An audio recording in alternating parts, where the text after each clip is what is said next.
से सारी संगत को जो हम एक साथ बैठे हैं, ये गुरु जी की बहुत मेहर है कि हम एक साथ बैठे हैं। संगत में आके बैठना बहुत बड़ी बात है, सबके भाग्य में नहीं होता।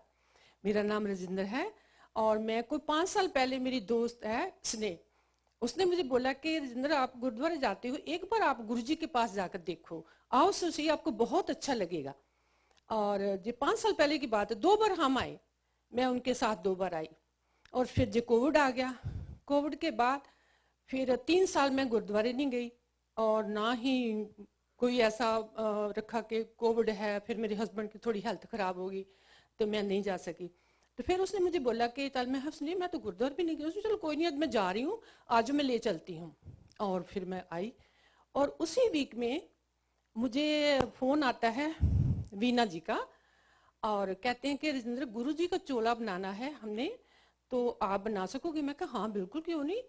तो बोलते हैं कि फिर हम लेकर आते हैं। मैं लाइनिंग नहीं लाऊंगी, आप उस तरह ले आना और फिर मैं देख लूंगी। और वो फ्राइडे को, उसी वीक में फ्राइडे को आए तो कहते हैं कि ये चोला गुरु जी का सिलना है और हम आपको पे करेंगे। मैं क्यों, गुरु जी का चोला और पे, ये कैसे हो सकता है?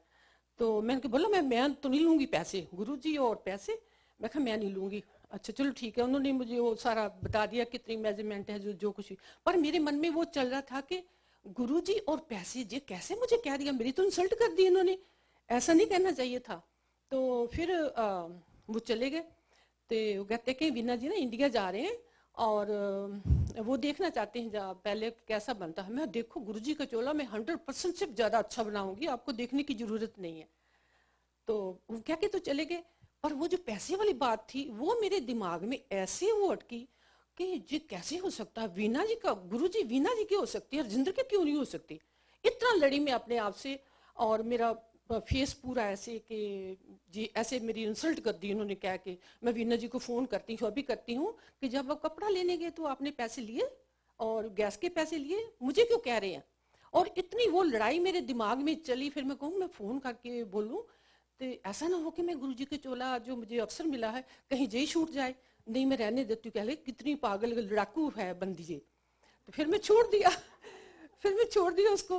फिर मैं अंदर आके जब बैठी अपने सोफे पे तो मेरे हस्बैंड बोलते हैं राजिंदर जहाँ तो आज आपको किसी ने पैसे कम दिए हैं, जहाँ आपको आज किसी ने पैसे नहीं दिए, आपके फेस एक्सप्रेशन ये बता रहे हैं।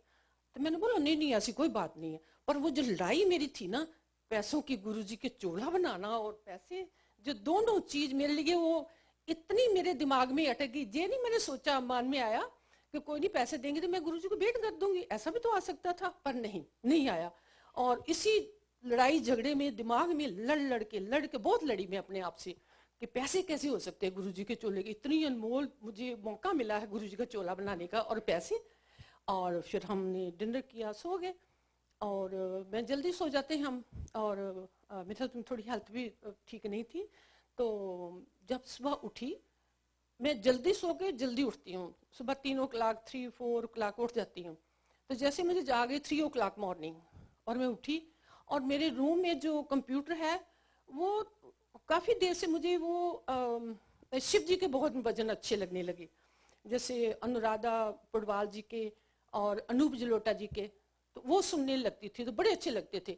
तो वो रात को मैं रूम में गई नहीं, गुस्से की इसी झंझट में कि गुरु जी के चोला और पैसे, चोला और पैसे, ये कैसे हो सकता है, मेरी इंसल्ट होगी। ऐसे हाथ मार के मैं अपने दूसरे हाथ से, गुरु जी वीना जी के हो सकते, राजिंदर के क्यों नहीं हो सकते, ऐसे लड़ाई लड़ी मैं जी। और जब सुबह उठी 3 o'clock तो मैंने आवाज आ रही कमरे से, रूम से, मैं गई और बंद कर दिया। मैं इसको बंद कर देती हूँ, थोड़ा भी ठंडा हो जाए। फिर मैं थोड़ा रूम ठीक किया। और मैंने कभी भी गुरुजी का सत्संग यूट्यूब पे ना कभी लाया ना कभी सुना। और मैंने बंद करके फिर जब ऑन किया, और हमेशा मेरा आता है जपजी साहब का पाठ, पांच बानी का पाठ और सुखमी साहब का पाठ, ये बस ईमेल लगा देती हूँ। और जैसे मैंने खोला, ओपन किया, और वो जो बॉक्स, सबसे पहला बॉक्स आया वो गुरुजी का सत्संग। और गुरुजी का सत्संग मैंने लगाया, जब ऑन किया तो उसमें दिया था 1997 सरदार जी से जो बता रहे थे अपना। और नीचे गुरुजी का जन्म लिखा हुआ था 7 जुलाई 1954। पहले तो वही मुझे मेरे दिल में कि मेरा जन्म भी 1954, वही इतनी खुशी हो गई। फिर वो है ना, एक को 7 जुलाई और मेरा 16 दिसंबर 6 1 + 1 7 हो गया। पहले वो ही कमाल की बात हो गई। फिर जब सुनने लगी तो उन्होंने बताया सरदार जी ने कि मेरी वाइफ स्टिचिंग करती थी और गुरुजी के भाई की 2 बेटियां थी और वो कपड़े सिलाने आती थी उनके पास, मेरी वाइफ के पास। फिर उनकी अम्मा, फिर एक सुधा जी का नाम लिया, सुधा जी 97 की बात है जी। तो वो सिलाने आते थे तो गुरुजी कहते थे कि आपके कपड़े बड़े अच्छे सिले होते हैं। तो वो कहते कि आंटी सिलते हैं, नजदीक में ही रहती हैं। तो गुरुजी ने कहा कि मेरे चोले की ना अल्ट्रेशन कुछ ठीक करना थे, ये भी उनको दे देना, ठीक कर देंगे। तो वो जब चोला दिया तो वो आंटी कहने लगे कि मैं तो गुरुजी के चोले के पैसे नहीं लूंगी। वो सेम मैं तो दोनों हाथ ऐसे रख के ना बैठ गई। मैं सच्ची गुरुजी, ऐसे ऐसा सच्ची गुरुजी? ये इतना सुन के मैं इतनी एक्साइटेड हो गई। फिर उन्होंने बोला कि गुरुजी कहने लगे कि आंटी को बुलाओ, वो आए सुनने के लिए। तो सरदार जी कहते हैं कि असी गया कोई अंडम्बर होएगा ऐसे ही, तो हमने नहीं गए। तो फिर वो लड़कियां उनकी भतीजी जो थी ना गुरुजी की, तो उन्होंने फिर कहा कि गुरुजी बोलते हैं कि आप आओ, संगत में आओ। तो फिर वो कहते कि हमने अपने 2 बेटे और बेटी को भेजा, पहले सैटरडे था। तो वो गए, बोलते हैं कि मम्मी डैडी क्यों नहीं आए? तो बोलते गुरुजी कल आएंगे। तो वो नेक्स्ट डे वो आए। तो उन्होंने कहा देखो तुम मेहनत करती हो, तुमने पैसे जरूर लेने हैं, कभी ऐसा नहीं बोलना। वो भी उन्होंने लिखा था कि 500 रुपीज लेने हैं, है ना। तो वो सारी कहानी मेरी, मैं तो सुन के उसके आगे में सुना ही नहीं कुछ कि उन्होंने क्या बोला क्या नहीं बोला, क्योंकि मेरे मन में वो जो थी सच्ची गुरुजी, ऐसे रख के बैठ गई मैंने, सच्ची गुरुजी ये तो मेरा ही आंसर आ गया। रात के 8 आवर्स निकले, रात को मैं इतनी लड़ाई जो की है मेरी सफल होगी, है ना। वो ऐसे हो गया। अच्छा, फिर वो ये लड़ाई फिर मेरी खत्म हो गई। पर फिर मैंने सोचा कि ये जो पिछले कोई 8-10 महीने से सीमा जी के सिस्टर किरण सिन्हा वो मेरे पास आ रहे, क्योंकि कपड़े सिलती हूँ ना, तो वो आ रहे, तो हाथ में कुछ रोल किया पकड़ा हुआ। तो मैं ऐसे बैठी कुर्सी पे, मैंने उसको बोलती हूँ मेरे लिए क्या गिफ्ट लाए हो? तो बोलते जे ना ऐसे गुरुजी का सूट खोल के तो कहते हैं कि जे ना मेरी दोस्त की बेटी आएगी तो जे उसको दे देना। तो मैं जब उसने खोला ना, तो मैं कुर्सी से उठ के बड़ी प्यार से, मैं गुरुजी मेहर करना। तो ऐसे करके जब उसने मुझे देखा ना, तो उसने सोचा कि शायद ये भी इतनी नम्रता से प्यार से बोली है, तो इसको पूछती हूँ। उसने बोला कि आपको भी चाहिए? मैं बोलती नहीं। तो फिर मैं कहा हाय, कैसे मेरे मुंह से ना निकल गया। किरण को भी नहीं करना चाहिए था कि आपको चाहिए। पछताई थोड़ा सा, पर फिर भूल गई। और वो फिर मैंने ऐसे खोल के रोल करके अपने लिविंग रूम में रख दिया कि उसकी दोस्त की बेटी आएगी और ले जाएगी। और 10 महीने से मेरे घर में गुरुजी का स्वरूप पड़ा हुआ। और इसके बीच में मेरे हस्बैंड को पार्किंसन है, उसको एंग्जाइटी है और ओसीडी, तीनों चीज। तो वो ऐसे गिर के टब में गिर गए और उनको 17 स्टिचेस लगे सर में। हम हॉस्पिटल गए इमरजेंसी में और शाम को हम आ गए। शाम को आते मेरे हस्बैंड को इतनी हेल्थ खराब कि वो खड़े नहीं हो सकते थे, बेड पे गिर गए, वॉशरूम नहीं जाना, ये नहीं करना, और ऐसे करके बिल्कुल। फिर उसी वीक में डॉक्टर के पास अपॉइंटमेंट बनाई। तो डॉक्टर कहती है कि मैं हैरान हूँ कि हॉस्पिटल वाले, इमरजेंसी वालों ने आपको डिस्चार्ज कैसे कर दिया? उनको नहीं करना चाहिए था। राजेंद्र ये तो अपने खड़े नहीं हो रहे, इनको एडमिट कराओ इमरजेंसी में। मेरे हस्बैंड बोलते मैं तो नहीं जाऊँगा, मैं तो नहीं एडमिट होना। फिर मैं घर वापस आई तो मैं तो और डर गई। मैं को हाय ये मतलब बहुत ऐसे हो गया है जिसका हिसाब नहीं है मेरे। तो फिर उसने मुझे फ़ोन किया, वो मेरी क्लाइंट भी है, कस्टमर भी है। तो कहती है जिंदर इनको एडमिट करा दो, क्योंकि इनको अपना आप नहीं संभाल रहे, आवाज़ भी इनकी बड़ी लो है, इनको बहुत टेक केयर की ज़रूरत है। जो हॉस्पिटल है सारे इनके टेस्ट होंगे, करेंगे। बोलते नहीं मैं नहीं जाऊँगा। फिर मैंने अपनी बेटी को फ़ोन किया, मैं बच्चा तुम 2 हफ्ते में इंडिया जा रही हो, ऐसा करो कि आके अपने बाप का मुंह एक बार मिल जाओ और देख लो। फिर मैं ना प्रे उठ के करनी, जब 2-3 हफ्ते में मैं कहूँ हे परमात्मा मुझे ना अपने साथी की बहुत ज़रूरत है, मेरा साथ नहीं छोड़ना चाहती, पर जे इसका टाइम आया है तो इसको दुख और कष्ट नहीं हो। मतलब आवाज भी चली गई, बेड से उठ नहीं रहे, हम उठा के खाना खिला रहे हैं, हाथों से खिला रहे हैं, इतनी ज्यादा नीचे चला गया। डॉक्टर ने कहा कि एडमिट करा दो। मेरे हस्बैंड बोले कि मैं एडमिट नहीं होगा। और ये तो बहुत हो गया। फिर मैं अपनी बेटी को बोला, बेटा बोला माँ फिर क्या करना है हमने। मैं कहा राजे ये तो वक्त बताएगा, हम तो कुछ नहीं कर सकते।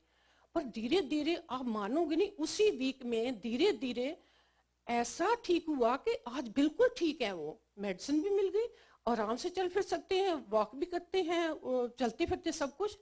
वो जो गुरु जी का स्वरूप आया मेरे घर में, उसको मैंने गिफ्ट मांगा। उसको पूछा कि जी मेरे लिए गिफ्ट लाई हो, और गुरु जी की मेरे ऊपर मेहर थी। उनकी वो जो मेहर मेरे ते घर में हो रही थी, वो मेरे हस्बैंड की हेल्थ जो इतना बड़ा उसमें वो बॉडी में उसकी सेहत में डाउन आया, उसको पता ही नहीं चला हमें कभी वो आया भी था कि नहीं आया था, हुआ है कि नहीं हुआ था।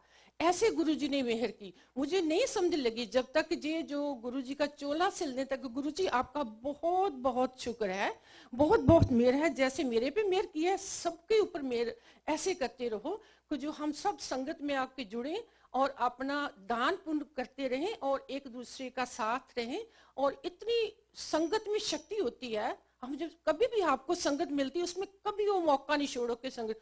हमें ये नहीं पता कि हमारे साथ वाला जो बैठा है उसमें वो कितनी साधना है। उसकी जो बैठता है तो उसके बोलते हैं कि चारों ओर एक पहरा लग जाता है उसकी वाइब्रेशन का। हमें भी मौका नहीं गंवाना चाहिए।